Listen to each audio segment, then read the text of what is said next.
Agora, como podemos entrar para a família de Deus? O processo é semelhante, irmãos. O processo é o semelhante, o da família natural. Jesus nos ensina no capítulo 3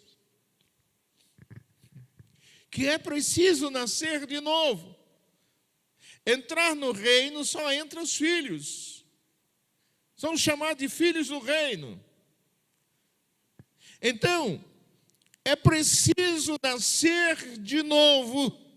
Assim como uma criança, ao nascer, se torna membro de uma família, o crente, ao nascer de novo, a pessoa, ao se converter, automaticamente se torna um filho daquela família, da família de Deus. Nicodemos ficou confuso ao ouvir essa explicação de Jesus, quando ele falava da possibilidade de como entrar no reino de Deus. E ele disse, do verso João 3,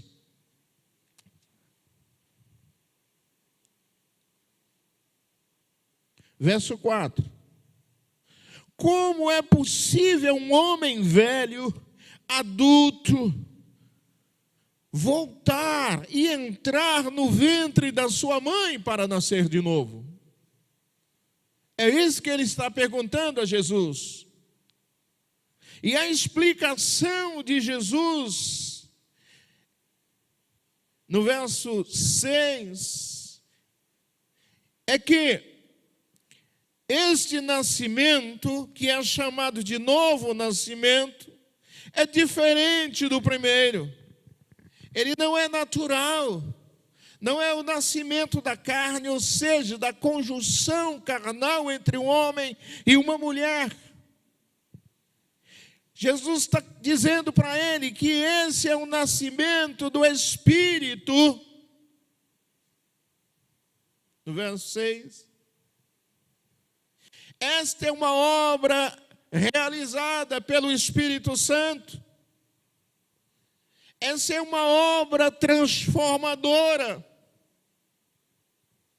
É uma obra em que o novo convertido se torna uma nova criatura, uma nova pessoa, segundo Coríntios 5,17, se não estou enganado, fala sobre isso. Então, o novo nascimento ocorre logo após a conversão a Jesus Cristo. E quando a pessoa se converte a Jesus Cristo, versículo 12 do capítulo 1 de João, diz, mas a todos quanto receberam, deu-lhes o poder de serem feitos filhos de Deus, aos que creem no seu nome. A todos quanto creram e se converteram, tornaram-se automaticamente nascidos de novo, nascidos do Espírito de Cristo, e esse nascido de novo é filho de Deus, e se é filho de Deus, é membro da família de Deus. Paulo afirma que Jesus é o primogênito de Deus, o filho primogênito de Deus. É um texto que eu, volta e meia, eu paro e fico olhando e querendo entender um pouco mais a respeito desse texto de Hebreus 2, principalmente os versículos 11 e 12. Quando ele diz, porque assim o que santifica, como os que são santificados, são todos de um, por cuja causa não se envergonha de lhes chamar de irmãos. Cristo não se envergonha de lhe chamar de irmão. Às vezes, irmãos, tem gente que faz tanta coisa que a gente tem vergonha até de ser amigo. Tem vergonha até de estar perto, de andar junto. Nós fizemos tanta coisa feia, tanta coisa absurda. Mas quando nós voltamos o nosso coração para Jesus arrependido, Jesus não se envergonha de você. Ele não se envergonha de lhe chamar de irmão. E no verso 12, ele diz, dizendo, anunciarei o teu nome, o nome do Pai, a meus irmãos, ele diz, cantar-te-ei louvores no meio da congregação. Naturalmente com os meus irmãos, se é congregação.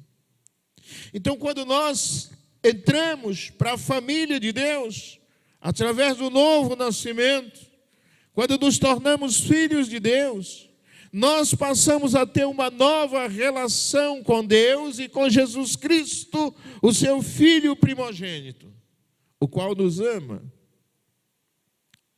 Entretanto, meus irmãos, o que nós vemos é no versículo 12 de João, no capítulo 1, é que essa filiação está condicionada. É bom que a gente entenda. As pessoas acham que pode ser filho de Deus de qualquer jeito.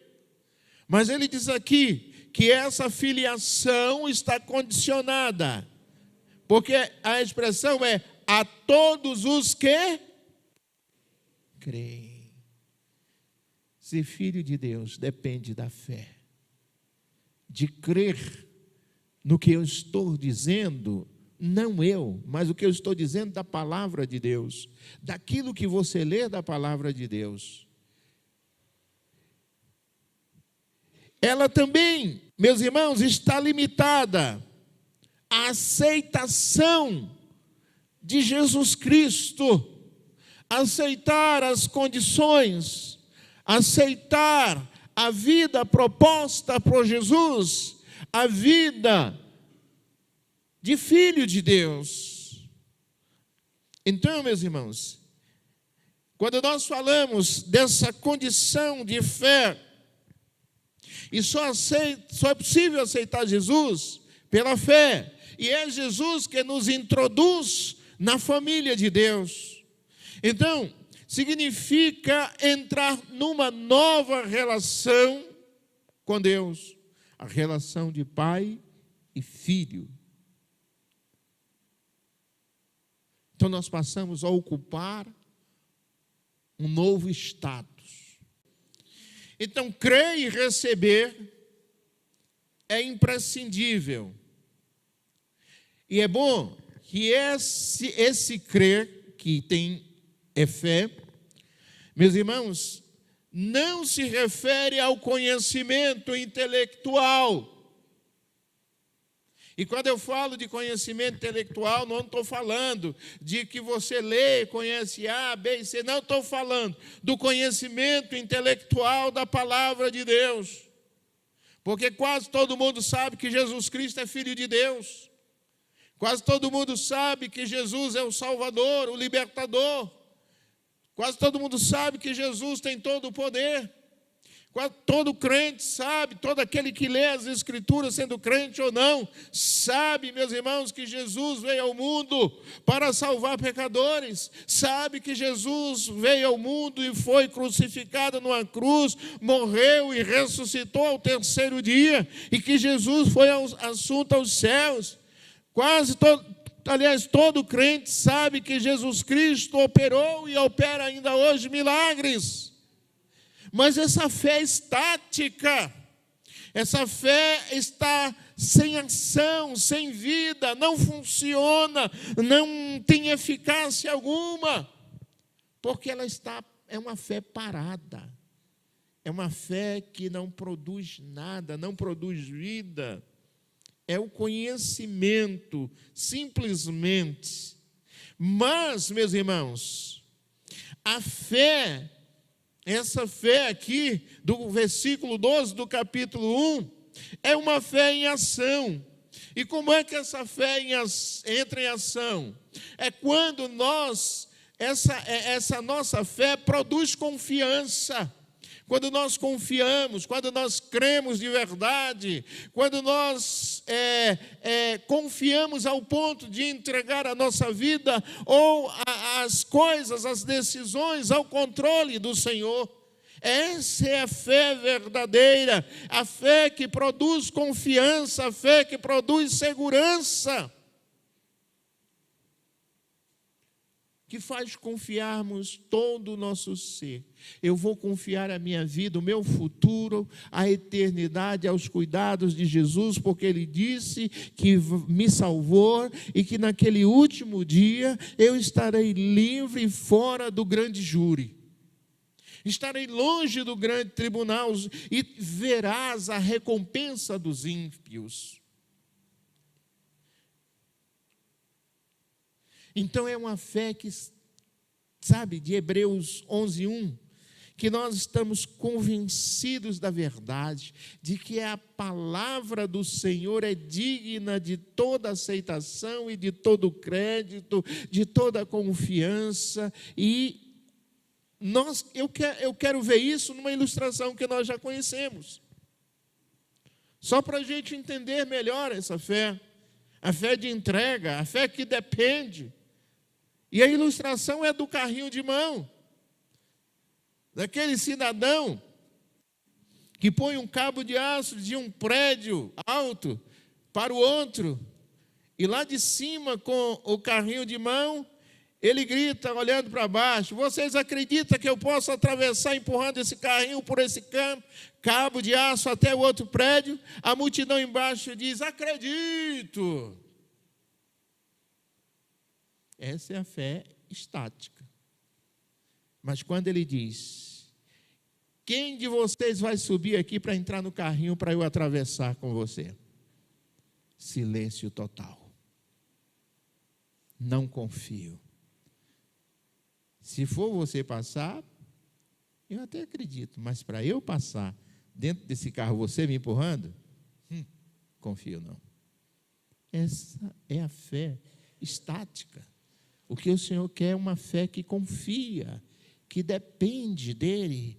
Aquele que depende do Pai. É esta a fé que Ele busca encontrar em nós, e essa é a fé salvífica. É a fé daquele que crê e recebe o poder de se tornar filho de Deus.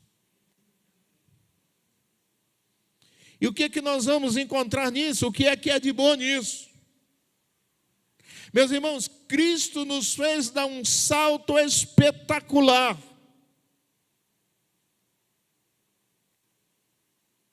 Esse salto nos proporcionou sair da condição de adversário de Deus. Nos proporcionou sair da condição de pecador. Nos proporcionou sair do estado de estranho, da condição de estranho, para nos tornar filhos. Para nos tornar filhos. E filho é outra história. Para nos fazer membro da família de Deus. Para nos sentir, sabe, de certa forma, sem soberba, mas orgulhosos por pertencer à família de Deus.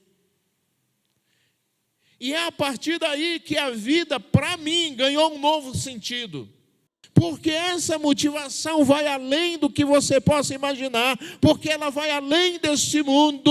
Este novo sentido nos conduz à eternidade. E assim como na família natural, o DNA é a identidade genética dos filhos, o que comprova os laços consanguíneos que confirmam o pertencimento àquele grupo familiar. Na família de Deus, essa identidade é confirmada. o DNA chama-se Espírito Santo. A presença do Espírito Santo na vida do crente confirma que ele é filho de Deus. Porque, ora, você foi gerado do Espírito no novo nascimento, é isso que Jesus ensina no capítulo 3 de João. Portanto, você traz a marca do Espírito de Deus. E é possível a gente perceber no dia a dia a marca do Espírito Santo na vida de uma pessoa. Então, nós estamos vivendo neste mundo, mas é bom que entendamos o seguinte, que o crente vive no plano familiar duas dimensões. Na horizontal, a família da terra. Na horizontal, temos uma relação fraterna com os nossos irmãos, com o nosso pai. E ainda assim, convertidos, nós somos chamados lá em Gálatas 6,10 de família da fé. A família da fé. E a família da fé é a família de Deus. Entretanto, na vertical, somos família de Deus. E vivemos nessa dimensão, nesse relacionamento com Deus. E essa a importância desse novo sistema familiar, que entrou na história através do Verbo encarnado e entrou com grande poder terapêutico e milagroso.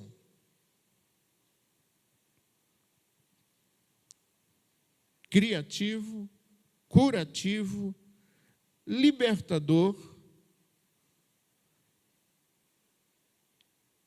Este é o nosso contexto de família de Deus. Porque quem entra para essa família recebe a virtude do Espírito Santo. Recebe em si, 1 Coríntios 3,16, o Espírito vem habitar nele.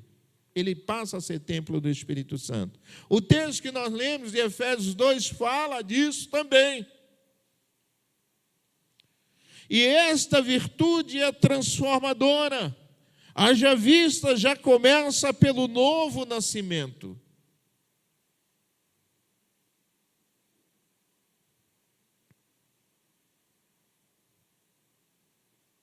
Então, esses traços marcantes da presença do Espírito Santo, assim como há traços marcantes no DNA de um filho da família natural, logo vai nos levar, e aí nós vamos começar a perceber atitudes que são dignas do caráter de Deus. Passa-se a valorizar a santidade, a justiça de Deus, a verdade, valoriza-se mais a família, torna-se agente transmissor dos valores fundamentais da palavra de Deus, tais como temor a Deus, respeito, honra aos pais, reverência, obediência, coisa que está faltando hoje na família e por isso se vê a desordem que está acontecendo. Respeito às autoridades, respeito à hierarquia, que está sendo tão combatida hoje, torna a pessoa comprometida, envolvida por um espírito de gratidão, de fidelidade, de lealdade. Por quê, meus irmãos? Nós amamos, passamos a amar a palavra de Deus. A maioria, pare 100 pessoas aí na rua e pergunte quantas delas sequer leram como quem lê uma revista a Bíblia Sagrada. E essa é a razão de você encontrar esse livro aberto nas casas, mas as páginas estão amarelas e empoeiradas, porque está lá como amuleto. Nunca utilizada, nunca lida, nunca internalizada. Mas a partir do momento que começamos, nós, na nossa família, a testemunhar dos valores das Escrituras Sagradas, nós vamos estar contribuindo para o desenvolvimento de uma família saudável, que é o reflexo da família de Deus. O reflexo da família de Deus. Então, enquanto neste mundo somos chamados de família da fé, a família de Deus é chamada de família da fé.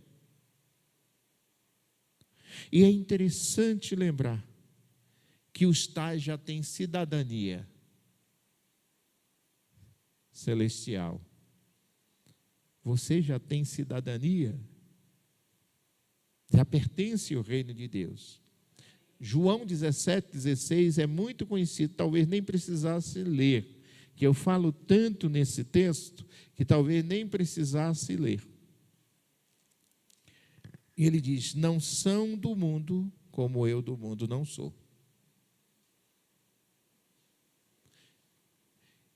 Por quê? A sua cidadania não está aqui.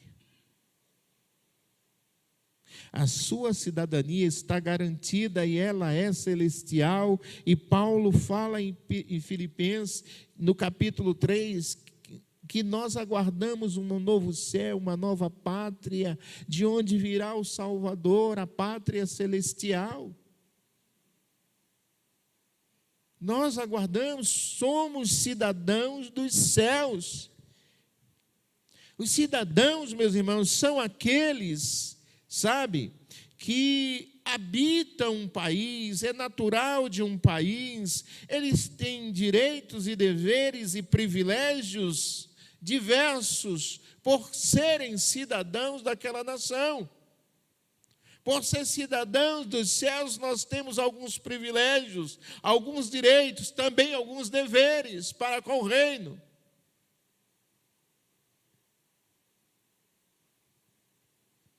E como cidadãos dos céus, nós também temos a nossa herança com Cristo Jesus.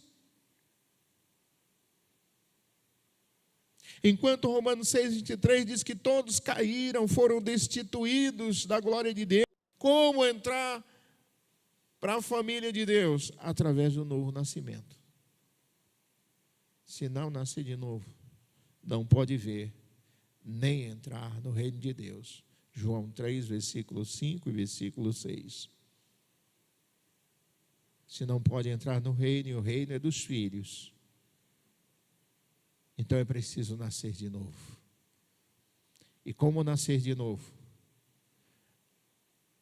Crendo em Jesus Cristo, a tal ponto de confiar a sua vida, o seu futuro, aos cuidados do Senhor. E isso é entrar para o reino. Eu sou filho de Deus. Você é criatura de Deus. Deus fez um boneco lá, de barro. Depois soprou nas narinas e ele ganhou vida. É criatura de Deus. Mas em Cristo, sim, é possível entrar para a família de Deus, nascer de novo, ser filho de Deus, como filho de Deus, e entrar para o reino dos filhos do reino. Então, o Verbo encarnado tornou-se homem, tornou-se carne e habitou entre nós. Versículo 14, capítulo 1 de João. E esse Verbo é chamado de o Cordeiro de Deus que tira o pecado do mundo. O mundo das pessoas. Toda culpa, todo peso de responsabilidade. O sangue de Jesus Cristo remove, justifica. Meus amados, um homem, quando pratica um crime neste mundo, ele é julgado, condenado, cumpre a sua pena, mas ele continua sendo um ex-presidiário. Ele continua sendo uma pessoa que um dia cometeu um crime. Mas aqui diante de Jesus, ele remove toda a culpa. Ele justifica, porque ele morreu numa cruz, porque ele deu a sua vida por nós. O culpado morreu, nasceu uma nova criatura, nasceu de novo, nasceu uma nova criatura, nasceu do Espírito, nasceu de Cristo, nasceu de Deus.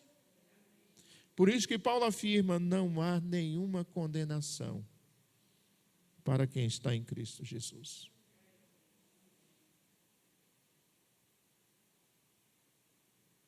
Jesus foi enviado ao mundo para essa finalidade: salvar o homem e elevá-lo à condição de filho de Deus, pagando o preço numa cruz para nos resgatar para Deus, mostrando o seu poder na ressurreição, que nem a morte pôde detê-lo, e dizendo para nós que ele é o primeiro dentre os mortos a ressuscitar, e que nós ressuscitaremos com ele.